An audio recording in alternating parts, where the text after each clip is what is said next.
So this is my ThinkPad X1 Carbon that I use as my main laptop. It's booting Haiku right now. You're gonna notice that the boot process is similar to what you already expect, you know.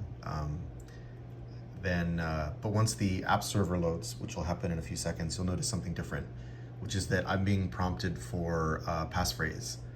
Now, this passphrase is this dialog is coming from Mount server, so it's seeing that I have an encrypted volume on the disk, and it is trying to unlock it right now. So I'm going to put in my passphrase.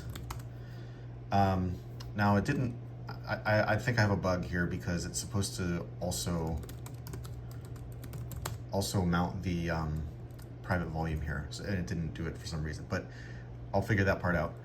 But the cool thing now, let me switch over to a workspace that has a lower resolution. So you'll notice that now when I open my terminal, it's seeing that it's running my bash config, which is trying to unlock my private key, SSH key. So if I enter the passphrase for that, if I can, there, I unlocked it.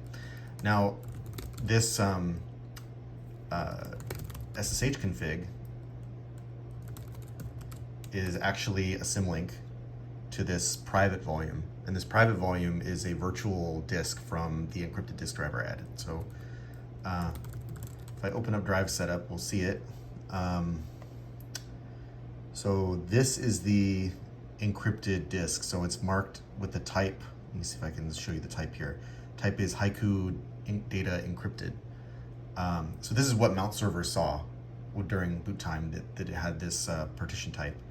And then this partition here is, let me stack these up. So this partition here, I can look at the status with this tool.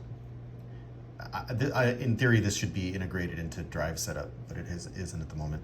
So the path is dev disk NVMe 02. So disk NVMe 02. So you can see this is a AES 256 XTS encrypted volume.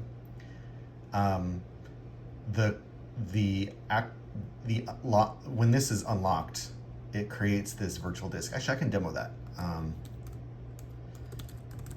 Let me unmount the. Did that not work? Mount. There we go. So now I can, instead of status here, I can run lock. So partition locked. So that deleted the disk that contains that that private partition. So I can activate it again, and maybe I will untile this here. Actually, how do you do that? I realized I don't know. I'm just going to close drive setup and open it again because I want you to be able to see it clearly. So if I now unlock it, it's going to ask me for the passphrase. This is using the same code that the Mount server is using. It's basically an ioctl that you use to send the credentials and the command to the kernel. So if I unlock it, now unlocking it created this virtual disk, dev disk. You can't see it here. Let me resize this column. Dev disk virtual encrypted disk 0 raw. So now inside of here is a GPT partition table and a single partition, which is of type BFS. So now I can just mount that volume. You know what? I'll do it from drive setup. And now that private volume is here, and this is where my I basically keep things that I wouldn't want someone to find if they found my laptop. So you can see what's in there. Well, it mounted. System got confused. Anyway, here's I have my password manager, GNU PG, keyring, SSH keys. There's some stuff, there's some repositories with some private config stuff I keep in here and under this code directory, and then my my email. So it's it works pretty well. Now I don't have to. Oh, and I can show you what I can show you that it actually has nothing obvious on it. So if I go to, say, my boot partition here and open it with disk probe, for the most part you're not going to see anything interesting, but you do see like all these empty pages. When you actually find data, well, this partition's pretty big and doesn't have that much stuff in it, but this is just a lot of this, what you're seeing is like Z standard encrypted or Z standard compressed Haiku packages.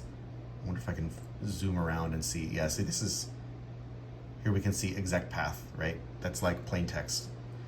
Now, if I open my private, the encrypted volume here with disk probe, there is a little bit of plain text stuff at the beginning because there's a header that that is used for metadata, but after that, this is all random, right? There's like, you can zoom around here and not find anything that you can decipher because it's all AES encrypted. So this driver is essentially just creating a virtual disk and then passing through the reads and writes to each sector, and then AES encrypting those sectors or decrypting them. That's it.